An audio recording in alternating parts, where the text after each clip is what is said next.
ನನ್ನ ನಾಗರಿಕತ್ವವನ್ನ ನಾನೇ ಸಾಬೀತು ಮಾಡಬೇಕು. ನಾನು ಮತದಾರ ಅನ್ನುವಂಥದ್ದನ್ನ ನಾನು ಸಾಬೀತು ಮಾಡಬೇಕು. ಅದು ನನ್ನ ಕರ್ತವ್ಯ ಅನ್ನುವ ರೀತಿಯಲ್ಲಿ ಇವತ್ತು ಚುನಾವಣಾ ಆಯೋಗ ಮಾಡಕ್ ಹೊರಟಿದೆ. ಈ RSS ಈ ಅದರ ಒಂದು ಗುಪ್ತ ಕಾರ್ಯಸೂಚಿಯ ಭಾಗ ಇದು. ಈ ದೇಶದ ಮೂಲ ನಿವಾಸಿಗಳು ದಮನಿತ ಸಮುದಾಯಗಳನ್ನ ಓಟಿನ ಪ್ರಕ್ರಿಯೆಯಿಂದ ಆಚೆ ಇಡಬೇಕು. ಈ ಮೇಲ್ವರ್ಗ ಮತ್ತು ಮೇಲ್ಜಾತಿಗಳು ಇವರು ರಾಜಕೀಯ ಅಧಿಕಾರವನ್ನ ಪ್ರಬಲವಾಗಿ ಇಟ್ಕೊಳ್ಳೋದಕ್ಕೆ ಸಾಧ್ಯ ಆಗುವಂತದ್ದು. 13 ರಾಜ್ಯಗಳು ಮತ್ತು ಕೇಂದ್ರ ಪರಿಷದಲ್ಲಿ SIR ಮೂಲಕ 7.5 ಕೋಟಿ ಜನಸಂಖ್ಯೆಯನ್ನು ಮತದಾರರ ಪಟ್ಟಿಯಿಂದ ಹೊರಗಿಟ್ಟಿದ್ದಾರೆ ಅಥವಾ ನೋಟಿಸ್ಗಳು ಕಳಿಸಿದ್ದಾರೆ. ಮತ್ತು ಚುನಾವಣಾ ಆಯೋಗ ಯಾವುದೇ ರೀತಿಯ ವಿಶ್ವಾಸಾರ್ಹತೆ ಉಳಿಸ್ಕೊಂಡಿರೋದನ್ನು ಕೂಡ ನಾವು ಕಳೆದ 12 ವರ್ಷಗಳಿಂದ ನೋಡ್ತಾ ಇದ್ದೀವಿ. ಅದೊಂದು ಕೇಂದ್ರದ ಮೋದಿ ನೇತೃತ್ವದ ಸರ್ಕಾರದ ಒಂದು ಭಾಗವಾಗಿ ಕೆಲಸ ಮಾಡ್ತಿರೋ ರೀತಿಯಲ್ಲಿ ಕಾಣಿಸ್ತಿರೋದ್ರಿಂದ ಕೂಡ ನಮಗೆ ಆತಂಕ ಆಗ್ತದೆ. ಮತದಾರರು ತಮ್ಮ ಪೌರತ್ವವನ್ನು ಸಾಬೀತುಪಡಿಸಬೇಕಾಗಿರುವಂತದ್ದು ಇದು ಬಹಳ ಅಪಾಯಕಾರಿ ಕಾರಣ. SIR ಎನ್ನುವಂತದ್ದು ಒಂದು ಮಾಸ್ ಎಕ್ಸ್ಕ್ಲೂಷನ್, ಸಾಮೂಹಿಕ ಹೊರತಳ್ಳುವಿಕೆ ಆಗಿದೆ ಹೊರತಾಗಿ ಸಾಮೂಹಿಕ ಒಳಗೊಳ್ಳುವಿಕೆ ಅಲ್ಲ. ಅಂದ್ರೆ ಕಾಂಗ್ರೆಸ್ ಈ ಬಗ್ಗೆ ಯಾವುದೇ ನಿಲುವು ತಗೊಳ್ತಿರುವಂತದ್ದು ಬಹಳ ವಿಷಾದನೀಯ ಮತ್ತು ಖಂಡನೀಯ. ನಮಸ್ಕಾರ ವೀಕ್ಷಕರೇ, ನಾನು ನಾಗರಾಜ್ ಜಪ್ಸಂದ್ರ. ನೀವು ನೋಡ್ತಾ ಇದ್ರಿ ವಾರ್ತಾ ಭಾರತಿ ಡಿಜಿಟಲ್. ಏನು ದೇಶಾದ್ಯಂತ ವಿಶೇಷ ಮತದಾರ ಪರಿಷ್ಕರಣೆ SIR ನಡೀತಾ ಇದೆ. ಇದನ್ನ ವಿರೋಧಿಸಿ ಈಗಾಗಲೇ ಹಲವು ರಾಜ್ಯಗಳು ಸಾಕಷ್ಟು ಹೋರಾಟಗಳನ್ನ ಮಾಡ್ತಾ ಇದಾವೆ. ಅದರಲ್ಲೂ ಪಶ್ಚಿಮ ಬಂಗಾಳ ಇರ್ಬೋದು, ತಮಿಳುನಾಡು ಇರ್ಬೋದು, ಕೇರಳ ಇರ್ಬೋದು, ಇದ್ರ ಬಗ್ಗೆ ನಿಲುವಳಿಯನ್ನ ಮಂಡಿಸಿ ಈ SIR ಅನ್ನ ಸುಪ್ರೀಂ ಕೋರ್ಟ್ ನಲ್ಲಿ ಪ್ರಶ್ನೆ ಮಾಡುವಂತ ಕೆಲಸವನ್ನು ಮಾಡಿದಾವೆ. ಆದ್ರೆ ಕರ್ನಾಟಕದಲ್ಲಿ ಈ ಬಗ್ಗೆ ಹೋರಾಟಗಳು ಆಗ್ತಾ ಇಲ್ಲ ಅಂತೇಳಿ ಈಗ ಆ ಹೋರಾಟ ಶುರುವಾಗುವ ಲಕ್ಷಣಗಳು ಕಾಣಿಸ್ತಾ ಇರ್ತಕ್ಕಂಥದ್ದು. ಇವತ್ತು ಈ ಬಗ್ಗೆ ನನ್ನ ಮತ ನನ್ನ ಹಕ್ಕು ಅಂತೇಳಿ ಒಂದು ಕ್ಯಾಂಪೇನ್ ಶುರುವಾಗಿರ್ತಕ್ಕಂಥದ್ದು. ಇದ್ರ ಬಗ್ಗೆ ಪತ್ರಿಕಾಗೋಷ್ಠಿಯನ್ನು ನಡೆಸಿರ್ತಕ್ಕಂಥ ಮಾವಳ್ಳಿ ಶಂಕರ್ ಅವರ ನೇತೃತ್ವದಲ್ಲಿ ಒಂದಷ್ಟು ಇವರು ಇದರ ಬಗ್ಗೆ ಇದರ ಲೋಪದೋಷಗಳೇನು ಮತ್ತೆ ಇದರ ಇಂದ ಆಗ್ತಾ ಇರ್ತಕ್ಕಂಥ ಅನಾನುಕೂಲಗಳೇನು ಮತ್ತೆ ಪೌರತ್ವ ಈ ದೇಶದ ನಾಗರಿಕನಿಗೆ ಯಾವ ರೀತಿ ದೂರ ಆಗ್ತಾ ಇದೆ ಅನ್ನೋದನ್ನ ವಿವರಿಸ್ತಾ ಇದ್ದಾರೆ. ಹಾಗಾದ್ರೆ ಅವ್ರು ಏನ್ ಹೇಳ್ತಾರೆ ಅವರನ್ನ ಕೇಳೋಣ ಬನ್ನಿ. ಸರ್ ಹೇಳಿ, SIR ವಿಚಾರವಾಗಿ ಏನ್ ಬೇಡಿಕೆಗಳಿಲ್ಲ? ಅಲ್ಲ, ಈಗ ನಮ್ಮ ದೇಶ ಸ್ವಾತಂತ್ರ್ಯಗೊಂಡ ನಂತರ ಅನೇಕ ಚುನಾವಣೆಗಳನ್ನು ನಾವು ಎದುರಿಸಿದ್ದೀವಿ. ಕೋಟ್ಯಾಂತರ ಜನ ಚುನಾವಣಾ ಪ್ರಕ್ರಿಯೆಯಲ್ಲಿ ಭಾಗವಹಿಸಿದ್ದಾರೆ. ಅನೇಕ ಸರ್ಕಾರಗಳು ಕೇಂದ್ರದಲ್ಲಿ ಆಳ್ವಿಕೆ ನಡೆಸಿದ್ದಾವೆ. ಅಲಿಯನ್ಸ್ ಪಾರ್ಟೀಸ್ಗಳು, ಅದು UPA ಆಗಿರ್ಬೋದು, NDA ಆಗಿರ್ಬೋದು, ಈ ರೀತಿ ಅನೇಕ ಪಕ್ಷಗಳು ಈ ದೇಶವನ್ನು ಆಡಳಿತವನ್ನು ಮಾಡಿರೋದನ್ನು ನಾವು ನೋಡ್ತಾ ಇದ್ದೇವೆ. ಈ ಹಿಂದೆ ಚುನಾವಣಾ ಪ್ರಕ್ರಿಯೆ ಆದಾಗ ಚುನಾವಣಾ ಅಧಿಕಾರಿಗಳು ಮನೆಗಳ ಹತ್ರ ಬರ್ತಾ ಇದ್ರು, ಯಾರ್ಯಾರು ಮತದಾರರಿದ್ದಾರೆ ಅದನ್ನು ಕೇಳ್ತಿದ್ರು, ಯಾರು ಹೊಸ ಮತದಾರರನ್ನು ಸೇರ್ಪಡೆ ಮಾಡ್ಕೊಳ್ತಾ ಇದ್ರು, ಮತ್ತು ಯಾರಾದರೂ ತೀರೋಗಿದ್ರೆ ಅವ್ರನ್ನ ಡಿಲೀಟ್ ಮಾಡ್ತಾ ಇದ್ರು. ಇದೊಂದು ಪ್ರೋಸೆಸ್ ನಡೀತಾನೆ ಇತ್ತು. ಆದರೆ ಈಗ ಏನಾಗಿದೆ ಅಂದರೆ, ಈಗ ಹೊಸದಾಗಿ ಏನಂದರೆ ನನ್ನ ನಾಗರಿಕತ್ವವನ್ನು ನಾನೇ ಸಾಬೀತು ಮಾಡಬೇಕು ಮತ್ತು ನಾನು ಮತದಾರ ಅನ್ನುವಂಥದ್ದನ್ನು ನಾನು ಸಾಬೀತು ಮಾಡಬೇಕು. ಅದು ನನ್ನ ಕರ್ತವ್ಯ ಅನ್ನುವ ರೀತಿಯಲ್ಲಿ ಇವತ್ತು ಚುನಾವಣಾ ಆಯೋಗ ಮಾಡಕ್ಕೆ ಹೊರಟಿದೆ. ಹೀಗಾಗಿ ಇದರ ಹಿಂದೆ ಏನು, ಈಗ ಇದರಿಂದ ಇರುವಂಥದ್ದು ಈ RSS ಈ ಅದರ ಒಂದು ಗುಪ್ತ ಕಾರ್ಯಸೂಚಿಯ ಭಾಗ ಇದು. ಅವರು ಏನಂದರೆ ಈ ದೇಶದಲ್ಲಿ ಮತ್ತು ಮನುವಾದವನ್ನು ತರಬೇಕು ಅಂತ ಹೇಳಿದ್ರೆ ಈ ದೇಶದ ಮೂಲ ನಿವಾಸಿಗಳು ದಮನಿತ ಸಮುದಾಯಗಳನ್ನು ಓಟಿನ ಪ್ರಕ್ರಿಯೆಯಿಂದ ಆಚೆ ಇಡಬೇಕು. ಆ ಮೂಲಕ SC ST OBC ಮೈನಾರಿಟೀಸ್ಗಳೇನಿದ್ದಾರೆ ಅವರನ್ನು ಮತದಾನದಿಂದ ಹೊರಗಡೆ ಇಟ್ಟರೆ ಈ ಮೇಲ್ವರ್ಗ ಮತ್ತು ಮೇಲ್ಜಾತಿಗಳು ಇವರು ರಾಜಕೀಯ ಅಧಿಕಾರವನ್ನು ಪ್ರಬಲವಾಗಿ ಇಟ್ಕೊಳ್ಳೋದಕ್ಕೆ ಸಾಧ್ಯ ಆಗುವಂಥದ್ದು ಒಂದು ರಹಸ್ಯ ಕಾರ್ಯಸೂಚಿ ಇದರ ಒಳಗಡೆ ಇದೆ ಅಂತ ಹೇಳಿ ನಾನು ನೇರವಾಗಿ ಆರೋಪ ಮಾಡ್ತಾ ಇದ್ದೇನೆ. ಮತ್ತು ಈ ಹಿಂದೆನೂ ಕೂಡ ಇವರು ಈ CAA ತಂದರು, NRC ತಂದರು, ಇದರಲ್ಲಿ ಏನು ಸದ್ಯಕ್ಕೆ ಅವ್ರ ಕೈಯಲ್ಲಿ ಆಗಲಿಲ್ಲ. ಅದಕ್ಕೆ SIR ಅನ್ನು ಮಾಡೋಕ್ಕೆ ಹೊರಟಿದ್ದಾರೆ. ಈಗ ಲಕ್ಷಾಂತರ ಜನ ತಮ್ಮ ಬದುಕಾಗಿ ವಲಸೆ ಬರ್ತಾ ಇದ್ದಾರೆ, ಹಳ್ಳಿಗಳನ್ನು ಬಿಡ್ತಾ ಇದ್ದಾರೆ, ನಗರ ಪಟ್ಟಣಗಳಿಗೆ ಬರ್ತಾ ಇದ್ದಾರೆ, ಎಲ್ಲೆಲ್ಲೋ ಬದುಕ್ತಾ ಇದ್ದಾರೆ. ಈಗ ಅವರು ಮೂಲ ದಾಖಲೆಗಳನ್ನು ಎಲ್ಲಿ ಸೃಷ್ಟಿ ಮಾಡೋದಕ್ಕೆ ಸಾಧ್ಯ ಆಗುತ್ತೆ? ಈ ಸಮಸ್ಯೆಗಳಿದ್ದಾವೆ. ಇಂಥ ಒಂದು ಸಂದರ್ಭದಲ್ಲಿ ನಮ್ಮ ರಾಜ್ಯ ಸರ್ಕಾರ ಏನು ಇವತ್ತು ಸಿದ್ದರಾಮಯ್ಯನಾಗಿರ್ಬೋದು ಅವರ ನೇತೃತ್ವದಲ್ಲಿರುವಂಥ ಸರ್ಕಾರ ಈಗಾಗಲೇ ತಮಿಳುನಾಡು, ಕೇರಳ ಮತ್ತು ಬೆಂಗಾಲ್ಗಳಲ್ಲಿ ಬಹುದೊಡ್ಡ ರೀತಿಯಲ್ಲಿ ಇದನ್ನು ವಿರೋಧಿಸ್ತಾ ಇದ್ದಾವೆ. ಆ ಇಚ್ಛಾಶಕ್ತಿ ನಮ್ಮ ಸರ್ಕಾರಕ್ಕೆ ಯಾಕಿಲ್ಲ? ಸಿದ್ದರಾಮಯ್ಯನವರು ಇದ್ರ ಬಗ್ಗೆ ಬಲವಾಗಿ ಮಾತಾಡಬೇಕು. GST ಬಗ್ಗೆ ಮಾತಾಡ್ತಾರೆ ಸಿದ್ದರಾಮಯ್ಯನವರು. ಅನ್ಯಾಯ ಆಗಿದೆ, ಹೌದು, ಖಂಡಿತ ಅನ್ಯಾಯ ಆಗಿದೆ, ನಮ್ಮ ತೆರಿಗೆ ಪಾಲು ನಮಗೆ ಸಿಕ್ಕಬೇಕು. ಆದರೆ ಅಷ್ಟೇ ಇದು ಕೂಡ ಮುಖ್ಯ. SIR ಅಲ್ಲಿ ಇವತ್ತು ನಾಳೆ ಕಾಂಗ್ರೆಸ್ಸು ಅದರ ಭದ್ರ ಬುನಾದಿ ನಿಂತಿರೋದನ್ನೇ ಈ ದಮನಿತ ಸಮುದಾಯಗಳು ವೋಟ್ ಬ್ಯಾಂಕ್ ಮೇಲೆ.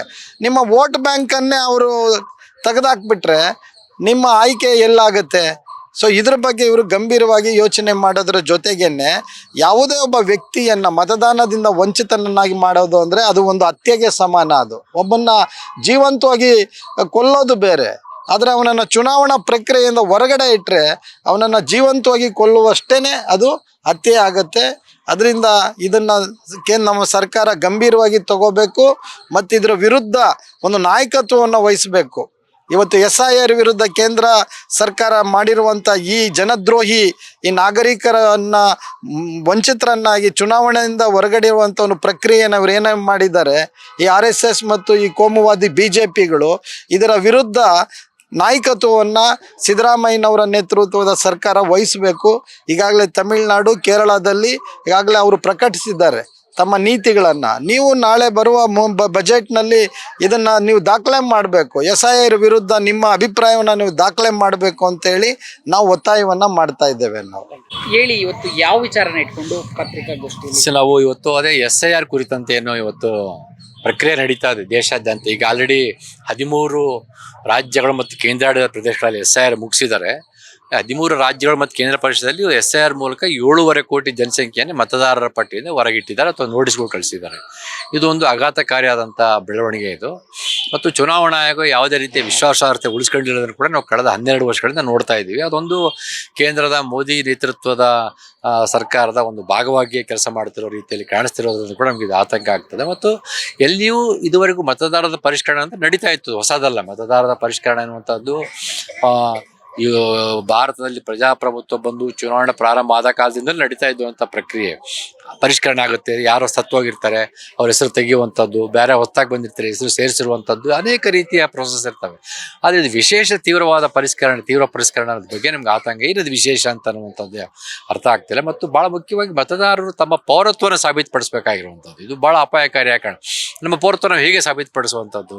ಅವ್ರು ಕೊಟ್ಟಂಥ 12 ಡಾಕ್ಯುಮೆಂಟ್ ಆಧಾರವಳ್ಕೊಂಡು ಅವು ಪೌರತ್ವ ಸಾಬೀತುಪಡಿಸಲ್ಲ ಅಂತ ಅನ್ನೋದಾದರೆ ಮತ್ತೆ ನಾವು ಇನ್ನು ಯಾವ ಡಾಕ್ಯುಮೆಂಟ್ ಎಲ್ಲಿಂದ ತರಬೇಕಾಗುತ್ತೆ ಅನ್ನುವಂಥ ಕೂಡ ಪ್ರಶ್ನೆಗಳು ಕಾಡ್ತಾರೆ. ಈಗ ಆಲ್ರೆಡಿ 7.5 ಕೋಟಿ ಜನಸಂಖ್ಯೆಯನ್ನು ಮತದಾರ ಪಟ್ಟಿಯಿಂದ ಹೊರಗೆ ಹೋಗಿದ್ದಾರೆ.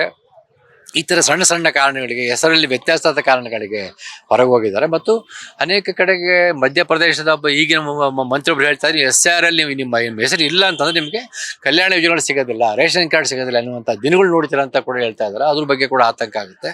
ಹೀಗಾಗಿ SIR ಅನ್ನುವಂಥದ್ದು ಒಂದು ಮಾಸ್ ಎಕ್ಸ್ಕ್ಲೂಷನ್, ಸಾಮೂಹಿಕ ಹೊರತಳ್ಳುವಿಕೆ ಆಗಿದೆ ಹೊರತಾಗಿ ಸಾಮೂಹಿಕ ಒಳಗೊಳ್ಳುವಿಕೆ ಅಲ್ಲ.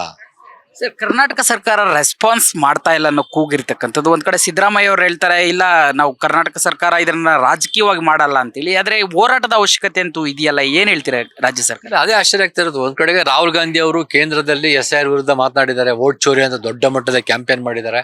ಆದ್ರೆ ಸಿದ್ದರಾಮಯ್ಯನವರಾಗ್ಲಿ ಕರ್ನಾಟಕದ ಕಾಂಗ್ರೆಸ್ ಸರ್ಕಾರ ಆಗ್ಲಿ ಇದ್ರ ಬಗ್ಗೆ ಮಾತಾಡ್ತಿಲ್ಲಿರುವಂಥದ್ದೇ ಒಂದು ಬಹಳ ವಿಷಾದದಿಂದ ಹೇಳ್ಬೇಕಾಗುತ್ತೆ. ಇವರು ನಿಲುವೇನಾಗಿದ್ರೆ SIR ಬಗ್ಗೆ ನಿಲುವೇನು? ಯಾಕಂದ್ರೆ ಇವತ್ತು ಸಿದ್ದರಾಮಯ್ಯ ಅವರ ನೇತೃತ್ವದ ಕಾಂಗ್ರೆಸ್ ಸರ್ಕಾರ ಅಧಿಕಾರಕ್ಕೆ ಬರೋದಕ್ಕೆ ಮಹಿಳೆಯರು ಕಾರಣ ಆಗಿದ್ದಾರೆ, ದಲಿತ ಸಮುದಾಯದವರು ಕಾರಣ ಆಗಿದ್ದಾರೆ, ಅತಿ ಹಿಂದುಳಿದ ವರ್ಗಗಳು ಓಟ್ ಹಾಕಿದ್ದಾರೆ, ಮುಸ್ಲಿಮರು ಓಟ್ ಹಾಕಿದ್ದಾರೆ. 130 ಸ್ಥಾನ ಗೆಲ್ಲೋದಕ್ಕೆ ಇವರೆಲ್ಲರ ಒಂದು ಬೆಂಬಲದಿಂದನೇ ಬರಕ್ಕೆ ಸಾಧ್ಯ ಆಗಿತ್ತು. ಇವರೇನು ಬಯಸಿ ಹಾಕಿದ್ದಂತಲ್ಲ, ಹಿಂದಿನ BJP ಸರ್ಕಾರದ ಒಂದು ದುರಾಡಳಿತದ ಕಾರಣಕ್ಕೆ ಇವ್ರಿಗೆ ಓಟ್ ಹಾಕಿದ್ದಾರೆ. ತಮ್ಮನ್ನು ಬೆಂಬಲಿಸಿದ, ತಮ್ಮ ಅಧಿಕಾರಕ್ಕೆ ಬರೋಣಕ್ಕೆ ಕಾರಣವಾದಂಥ ಮತದಾರರ ಬಗ್ಗೆ ಇವರು ಕಾಳಜಿ ವಹಿಸದೆ ಹೋದ್ರೆ, ಯಾಕಂದ್ರೆ SIR ಅಲ್ಲಿ ಇವರೆಲ್ಲರೂ SIR ಇಂದ ದುಷ್ಪರಿಣಾಮಕ್ಕೆ ಒಳಗಾಗ್ತಾರೆ. ಇದರಲ್ಲಿಯೂ ಮಹಿಳೆಯರು ಅತಿ ಹೆಚ್ಚಿನ ಪ್ರಮಾಣ. ಯಾಕಂದ್ರೆ ಮದುವೆ ಆಗಿ ಬಂದಂಥ ಮಹಿಳೆಯರೇನಿದ್ದಾರೆ ಅವರು 2002ರಲ್ಲಿ ತಮ್ಮ ಮತದಾನದ ವೋಟರ್ ಲಿಸ್ಟ್ ಹೆಸರು ತೋರಿಸ್ಬೇಕಾದ್ರೆ ಮರಳಿ ತವ್ರ ಮನೆಗೆ ಹೋಗ್ಬೇಕು. ಅವ್ರ ಹೆಸರುಗಳು ಚೇಂಜ್ ಆಗಿರ್ತವೆ, ತವ್ರ ಮನೇಲಿ ಒಂದು ಹೆಸರು ಇರುತ್ತೆ, ಅತ್ತೆ ಮನೆ ಒಂದು ಹೆಸರು ಇರುತ್ತೆ. ನಾನು ಅನೇಕ ಅಲೆಮಾರಿಗಳು, ಆದಿವಾಸಿಗಳಿಗೆ ಯಾವುದೇ ರೀತಿಯಂಥ ಡಾಕ್ಯುಮೆಂಟ್ ಇರೋದಿಲ್ಲ. ಇದರ ಜವಾಬ್ದಾರಿ ಚುನಾವಣಾ ಆಯೋಗಕ್ಕಿರುತ್ತೆ. ಇನ್ನು ಮತದಾರರ ಪಟ್ಟಿಯಲ್ಲಿ ಇರಬೇಕು. ಯಾಕಂದ್ರೆ ಇಲ್ಲೇ ಹುಟ್ಟಿರ್ತೀವಿ, ಇಲ್ಲೇ ಬೆಳೆದಿದ್ದೀವಿ, ಇಲ್ಲೇ ಓದಿದ್ದೀವಿ, ಇಲ್ಲೇ ಬದುಕ್ತಾ ಇದ್ದೀವಿ. ಮತದಾರರ ಪಟ್ಟಿಯಲ್ಲಿ ಸೇರಿಸಬೇಕಾಗಿರುವಂಥದ್ದು ಅಥವಾ ತೆಗಿಬೇಕಾಗಿರುವಂಥದ್ದು ಚುನಾವಣಾ ಆಯೋಗದ ಕರ್ತವ್ಯ ಅದು. ಆದರೆ ಅದು ಸೇರಿಸುವುದನ್ನು ಬಿಟ್ಬಿಟ್ಟಿದೆ, ತೆಗೆಯುವ ಕೆಲಸ ಮಾಡ್ತಾ ಇದೆ. ಆದರೆ ಕಾಂಗ್ರೆಸ್ಸು ಈ ಬಗ್ಗೆ ಯಾವುದೇ ನಿಲುವು ತಗೊಳ್ತಿರುವಂಥದ್ದು ಬಹಳ ವಿಷಾದನೀಯ ಮತ್ತು ಖಂಡನೀಯ. ಕೇಳಿದ್ರಲ್ಲ ವೀಕ್ಷಕರೇ, ಇದು ಪರಿಸ್ಥಿತಿ ಇರತಕ್ಕಂಥದ್ದು. ಏನು ಈಗಾಗಲೇ ಕರ್ನಾಟಕದಲ್ಲಿ SIR 68% ಮುಕ್ತಾಯ ಆಗಿದೆ. ಇದರಿಂದಾಗಿ ಧಾರ್ಮಿಕವಾಗಿ ಲಿಂಗತ್ವ ಅಲ್ಪಸಂಖ್ಯಾತರಿರ್ಬೋದು, ಧಾರ್ಮಿಕ ಅಲ್ಪಸಂಖ್ಯಾತರಿರ್ಬೋದು, ಅಥವಾ ಹಿಂದುಳಿದ ವರ್ಗದವರು ಇರ್ಬೋದು, ಯಾವುದೋ ಸಣ್ಣ ಪುಟ್ಟ ದೋಷಗಳು, ಅಕ್ಷರ ದೋಷಗಳು, ಅಥವಾ ಯಾವುದೋ ಮನೆಗೆ ಸೊಸೆಯಾಗಿ ಹೋಗಿರುವಂಥವ್ರು ಎಲ್ಲೋ ಓಟ್ ಹಾಕಿರ್ತಾರೆ ಮೊದಲು, ಈ ನಂತರ ಇನ್ನೆಲ್ಲೋ ಓಟ್ ಹಾಕ್ತಾ ಇರ್ತಾರೆ. ಈ ಒಂದು ಮ್ಯಾಪಿಂಗ್ಗಳ ಕೊರತೆಯಿಂದಾಗಿ ಅಥವಾ ಇನ್ಯಾವುದೋ ಲೋಪದೋಷಗಳಿಂದಾಗಿ ಅವರು ಮತದಾರ ಪಟ್ಟಿಯಿಂದ ಹೊರಗಡೆ ಹೋಗ್ತಾ ಇದ್ದಾರೆ. ಅಲ್ಲದೆ ಮಧ್ಯಪ್ರದೇಶದಲ್ಲಿ ಒಬ್ಬ ಮಂತ್ರಿ ಮಂತ್ರಿ ಹೇಳ್ತಾ ಇದ್ದಾರೆ ಇದರಿಂದಾಗಿ ನಂತರದ ದಿನಗಳಲ್ಲಿ ಯಾರು SIR ನಲ್ಲಿ ಇರಲ್ಲೋ ಅವರಿಗೆ ಕಲ್ಯಾಣ ಯೋಜನೆಗಳು ಕೂಡ ಸಿಗಲ್ಲ ಅನ್ನೋ ಮಾತು ಹೇಳ್ತಾ ಇದ್ದಾರೆ. ಹೀಗಾಗಿ ಇದೊಂದು ದೊಡ್ಡ ಹಿನ್ನಡೆ ಅಥವಾ ದೊಡ್ಡ ಅಪಾಯ ಅಂತೇಳಿ ಇಲ್ಲಿ ಅವರು ಅಭಿಪ್ರಾಯ ಪಡ್ತಾ ಇರ್ತಕ್ಕಂಥದ್ದು. ಆದರೆ ರಾಜ್ಯ ಸರ್ಕಾರ ಈ ಬಗ್ಗೆ ಯಾವ ಕ್ರಮವನ್ನು ತೆಗೆದುಕೊಳ್ಳುತ್ತೆ ಮತ್ತೆ ಯಾಕೆ ಇಷ್ಟು ಮೌನವಾಗಿ ರಾಜ್ಯ ಸರ್ಕಾರ ಇದೆ ಅನ್ನೋದನ್ನ ಅವರು ಪ್ರಶ್ನೆಯನ್ನ ಮಾಡ್ತಾ ಇರ್ತಕ್ಕಂಥದ್ದು. ವಿಡಿಯೋ ಜರ್ನಲಿಸ್ಟ್ ಗೌತಮ್ ಜೊತೆ ನಾಗರಾಜ್ BF ಚಂದ್ರ, ವಾರ್ತಾ ಭಾರತಿ, ಬೆಂಗಳೂರು.